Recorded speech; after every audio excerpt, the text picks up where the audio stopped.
Hoje nós vamos falar sobre 7 terríveis traduções da Bíblia. Não são as únicas, mas eu selecionei essas para você perceber como é importante estudar a Bíblia no original, conhecer o hebraico bíblico, para não ser ludibriado ou interpretar errado aquilo que há de mais importante, a Palavra de Deus. O primeiro exemplo, que é muito clássico, é a famosa maçã, o fruto do pecado.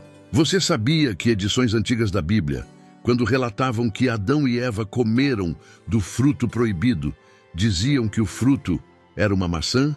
E é por isso que, até hoje, quando as pessoas querem ilustrar o fruto proibido, colocam uma imagem de Adão e Eva sem roupa, com uma maçã no meio, parecendo muito saborosa. Mas se você ler a Bíblia, vai ver que em nenhum momento está escrito qual era o fruto proibido. A Bíblia diz apenas que era o fruto do conhecimento do bem e do mal.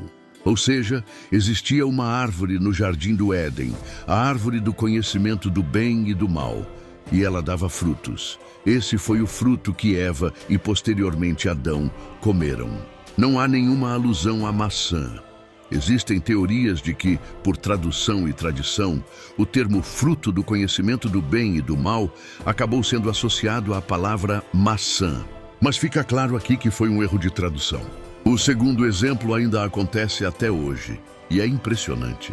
Sabemos que Deus foi salvar o povo de Israel, que estava escravizado no Egito, e enviou 10 pragas para que o faraó se convencesse de libertá-los. A quarta praga, no hebraico bíblico, é chamada de Arov. Por algum motivo, muitas Bíblias, não todas, graças a Deus, traduziram isso como moscas. Então as pessoas imaginam que o Egito foi invadido por moscas que perturbavam o sono e a tranquilidade de todos. Mas a tradução correta é animais ferozes. Ou seja, a quarta praga não foram moscas, mas animais selvagens. E há um detalhe interessante.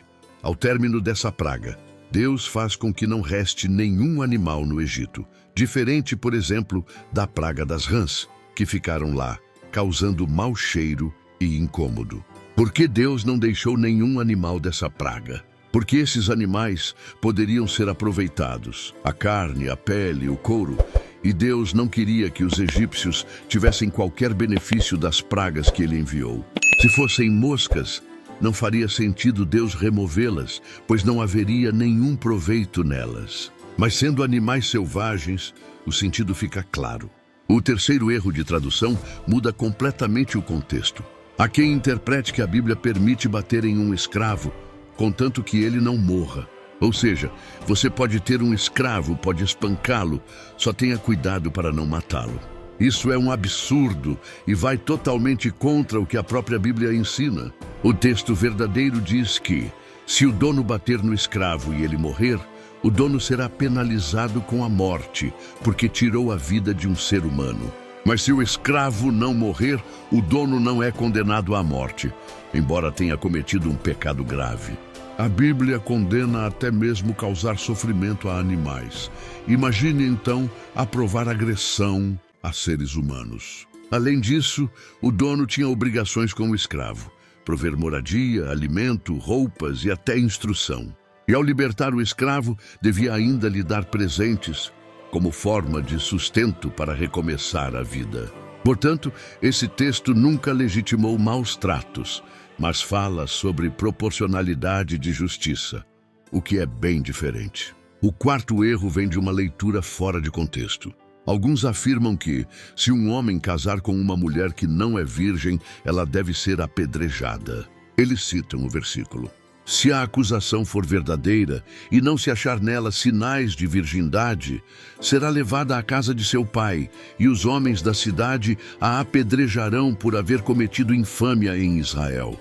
À primeira vista, parece que uma mulher não virgem deve morrer. Mas o contexto mostra outra coisa. Na Bíblia, o noivado já era considerado parte do casamento. O casal era chamado de marido e mulher, mesmo antes de morar junto. Portanto, o texto fala de adultério, não de virgindade.